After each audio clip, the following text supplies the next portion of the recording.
203 number غزل اور 17 April.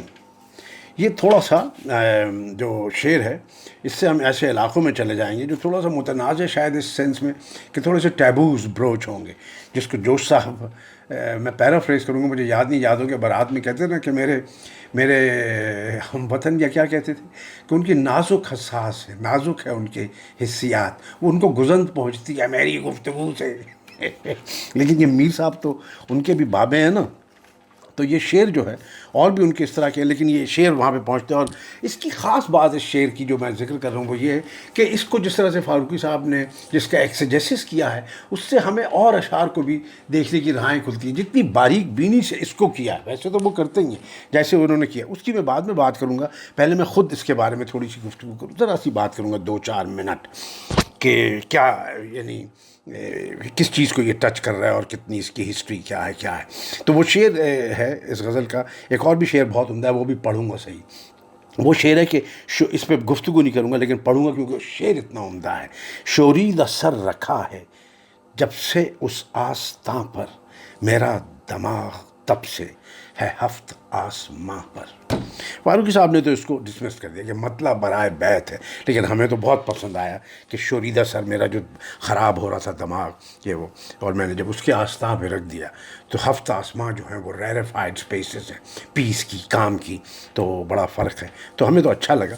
بہرحال اب یہ دیکھیں صاحب، جو شعر آج ہم ڈسکس کر رہے ہیں وہ ہے کہ لطف بدن کو اس کے ہرگز پہنچ سکے نہ، جا پڑتی تھی ہمیشہ اپنی نگاہ جاں پر۔ اب یہ جو جاں اور بدن یعنی کا ایک سٹل سا ایک جو انہوں نے پہلے اس میں تو سینونیمز لگتے ہیں، لیکن اس کا جو فرق ہے وہ بڑا ہی یہاں پہ انہوں نے بنا دیا ہے، اس میں ایک فرق رکھ دیا ہے امیر صاحب نے۔ تو جیسے جاں کو انہوں نے سیرت کے سینس میں لکھا، جیسے ہمارے ہاں بہت کیا جاتا ہے کہ شادی وادی کے لیے بیوی ڈھونڈتے کہتے ہیں صورت جیسی وہ سیرت اچھی ہو تو وہ کہتے ہیں beauty is only skin deep, تو کہتے ہیں how deep do you want to have a beautiful pancreas also, بھائی اسکن ڈیپ ہی ہوتی ہے نا کیا ہوگی۔ یہ سب سے پہلے میں نے معلوم کیا یہ لفظ جو ہے بیوٹی اسکن ڈیپ، یہ میرے لیے تو اتنے زیادہ نون شاعر نہیں ہیں انگریزی کے، ٹامس اووربری انہوں نے لکھا تھا کہ all the carnal beauty of my wife is skin deep. تو یہ خوب ہے ٹرم، لیکن یہ بڑے پرانی اس بات پہ بحث ہے۔ سب سے پہلے جو ریٹن ڈاکیومنٹ ہے اس کے بارے میں، یہ جو ڈائیکاٹمی ہے کہ جی پاکیزہ عشق وشق جو سارا چلتا ہے، زیب النساء زیب النساء کا صوفی عشق وغیرہ کہتے ہیں نا، کہ ان کا جی بڑا روحانی عشق تھا شمس تبریز کا، اور ان کا اور یہ وہ تھا بھائی روحانی، لیکن اس کو کیسے علیحدہ کر کے دیکھا جائے، لطف بدن کو اس کے ہرگز پہنچ سکے نا، جا پڑتی تھی ہمیشہ۔ تو اس میں یہ جو پلیٹونک اور ایروٹک کی ڈائیکاٹمی ہے، پروفاؤنڈ اور منڈین کی، سیکرڈ اور پروفین کی، سقراط کا جو ڈائلاگ ہے فیڈرس، اس میں اس کا بہت لمبا ذکر ہے جو شاید پہلے بھی میں نے ٹچ کیا، اس وقت اس کی جگہ نہیں ہے۔ لیکن یہ اس نے فرائڈ نے وہ جو ایک ٹرم دی ہے میڈونا اور ہور ڈائیکاٹمی جو ہے کمپلیکس، وہ بھی اس میں ہے کہ ورچوس یعنی مرد جو ہے وہ ورچوس اور پیور اور ایک طرف دیکھتا ہے، اور ہور میں پرومسکوس اور سیڈکٹیو دیکھتا ہے، اور یہ کہ جو آدمی لو کر سکتا ہے ان میں ڈیزائر نہیں رہتی، اور جو ڈیزائر کرتا ہے اس میں لو نہیں ہوتا، وغیرہ وغیرہ۔ اس کی بھی یہ جگہ نہیں ہے، ہم تو اس کی استھائی جو ہے استھیٹک اس کو انجوائے کر رہے ہیں کہ لطف بدن کو اس کے ہرگز نہ پہنچ سکے نہ، جا پڑتی تھی نگاہ ہمیشہ اس کی۔ فاروقی صاحب کہتے ہیں کہ اس شعر کے ساتھ آپ اس شعر کو فوری طور پہ دیکھ لیجئے کہ تنگی یہ جامہ ظلم ہے اے باعث حیات، پاتے ہیں لطف جان کا ہم تیرے تن کے بیچ، کہ جان کا تن جو کہ ایک نیرو فزیکل ایسپیکٹ ہے، اس میں لطف جان کا ہم پاتے ہیں، یعنی زندگی کا جان کا زیادہ براڈر جو زندگی ہے جس میں غالباً روحانیت شامل ہے۔ یہ انہوں نے اب میر صاحب کے یہ بھی جو ہے تنگی جامہ، یہ تو بہت ہی ایروٹک چیز ہے نا، اور میر صاحب نے بہت استعمال کیا کہ ان کا بہت مشہور شعر ہے کہ سیر قابل ہیں تنگ پوش اب کے، کونیاں پھنستی چولیاں چستے ویری ایروٹک. اور چے کی جو آواز ہے آپ کو پتہ ہے کہ کتنی ایروٹک آواز ہے چے کی. اس کے ساتھ جو الفاظ ہیں وہ ایروز میں ڈرپ کرتے ہیں کہ سیر. اس کے اور بھی بڑے عمدہ شعر ہیں. میں 30 سیکنڈ لگیں گے بٹ ان کو یہ نہ ہو کہ درگزر ہو جائیں یہ اشعار آپ کی تک میں پہنچانا چاہتا ہوں. سیر قابل ہے تنگ پوش شب کے کونیاں پھنستی چولیاں چستے. باقی اشعار دیکھیے کہ رنگ لیتی ہے سب ہوا اس کا اس سے باغ و بہار ہے رستے. ایک نگاہ کر کے ان نے مول لیا بک گئے آہ ہم بھی کیا سستے. میر جنگل پڑے ہیں آج جہاں لوگ کیا کیا نہیں تھے کل بستے. آج کل میں وہ اینر کی کتاب پڑھ رہا ہوں. ہے تو ایسی کٹ اینڈ پیسٹ لیکن بڑی اطلاعات ہیں اس میں. میر کے زمانہ ہے تو اس لیے ہمیں بہت فیسنیٹ کر رہا ہے 18ویں صدی کا کہ میر جنگل پڑے ہیں آج جہاں کونیاں لوگ کیا کیا نہیں تھے کل بستے.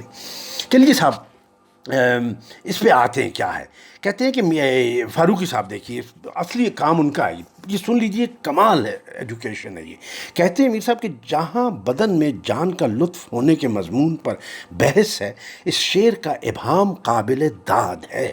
معشوق کے بدن سے لطف اندوز نہ ہو سکنے یا اس کے لطف کو سمجھ نہ سکنے کا مضمون بھی بدی ہے. سمجھنا لطف کو سمجھ نہ سکنے کا مضمون بدی ہے. اس پر ترا یہ ہے کہ اس کی وجہ جو بیان کی وہ کئی امکانات کی حامل ہے.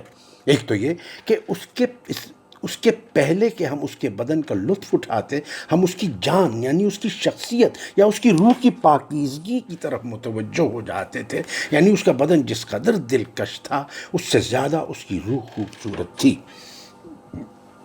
جیسا کہ اس شعر میں ہے کہ لبالب ہے وہ حسن معنی سے سارا لبالب ہے وہ حسن معانی سے سارا نہ دیکھا کوئی ایسی صورت سے اب تک. واہ. اب میں رہ نہیں سک رہا اور میں حیران ہوں کہ میں میر صاحب نے یہ شعر کیوں نہیں فاروقی صاحب نے کوٹ کیا. میر کا میرا بڑا فیوریٹ شعر ہے اور کتنا ایروز ہے اس میں. کوئی روحانیت وغیرہ کیا ہے کہ لطف سے لبریز ہے اس کام جاں کا سب بدن مختلط ہو جائے ہم سے جو کبھی تو ہائے وہ. ایسا شعر نہیں لکھا گیا صاحب کسی زبان میں. سنیے آگے کیا کہہ رہے ہیں فاروقی صاحب. یا پھر ہم اس کے بدن کا لطف کس طرح اٹھاتے. ہمیں تو اس کا بدن نظر ہی نہ آتا تھا صرف جان ہی جان نظر آتی تھی. یعنی وہ سراپا یعنی ایک پہلے سب سے وہ سراپا معنی تھا. اس کی صورت بھی معنی کا حکم رکھتی تھی جیسا کہ دیوان چہرم کے شعر میں اشارہ ہے. یعنی وہی جو شعر میں نے پہلے پڑھا تھا تنگی جامع ظلم ہے. دوسرے اس کا بدن اس قدر لطیف تھا کہ نظر ہی نہ آتا تھا. یا تیسرا یعنی تیسرے معنی کیا نکل سکتے ہیں اس کا بدن اپنی لطافت اور نزاکت کے باعث جان کا حکم رکھتا تھا. کیا بات ہے. اور چوتھا معنی ہم حسن معنی کے پرستار تھے حسن صورت کے نہیں. پھر ایک صورت یہ بھی ہے کہ معشوق کی نزاکت کے باعث ہم اس کے بدن سے متمتع ہوتے ڈرتے. متمتع.